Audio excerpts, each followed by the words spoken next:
تبارك الذي بيده الملك وهو على كل شيء قدير، الذي خلق الموت والحياة ليبلوكم أيكم أحسن عملا وهو العزيز الغفور، الذي خلق 7 سماوات طباقا ما ترى في خلق الرحمن من تفاوت فارجع البصر هل ترى من فطور ثم ارجع البصر كرتين ينقلب إليك البصر خاسئا وهو حسير. ولقد زينا السماء الدنيا بمصابيح وجعلناها رجوما للشياطين وأعتدنا لهم عذاب السعير. وللذين كفروا بربهم عذاب جهنم وبئس المصير. إذا ألقوا فيها سمعوا لها شهيقا وهي تفور تكاد تميز من الغيظ كلما ألقي فيها فوج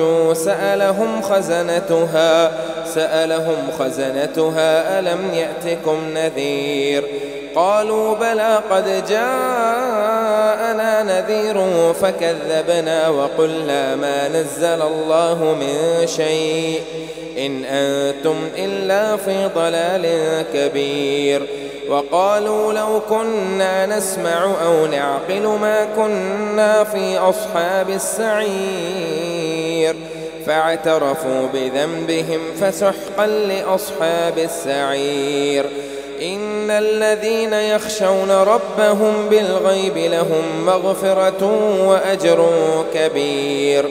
وأسروا قولكم أو اجهروا به إنه عليم بذات الصدور.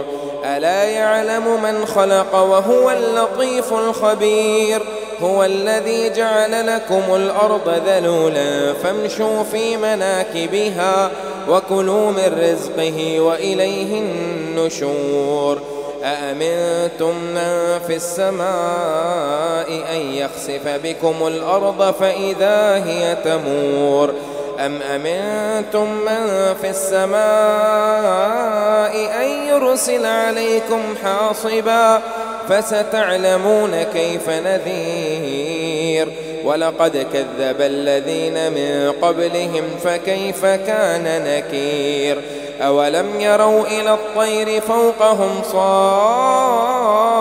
صافات ويقبضن ما يمسكهن إلا الرحمن إنه بكل شيء بصير. أمن هذا الذي هو جود لكم ينصركم من دون الرحمن إن الكافرون إلا في غرور. أمن هذا الذي يرزقكم إن أمسك رزقه بل لجوا في عتو ونفور. أفمن يمشي مكبا على وجهه أحدى أمن يمشي سويا على صراط مستقيم. قل هو الذي أنشأكم وجعل لكم السمع والأبصار والأفئدة قليلا ما تشكرون. قل هو الذي ذرأكم في الأرض وإليه تحشرون. ويقولون متى هذا الوعد إن كنتم صادقين.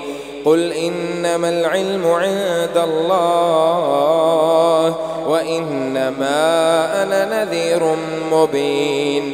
فلما رأوه زلفة سيئت وجوه الذين كفروا وقيل هذا الذي كنتم به تدعون.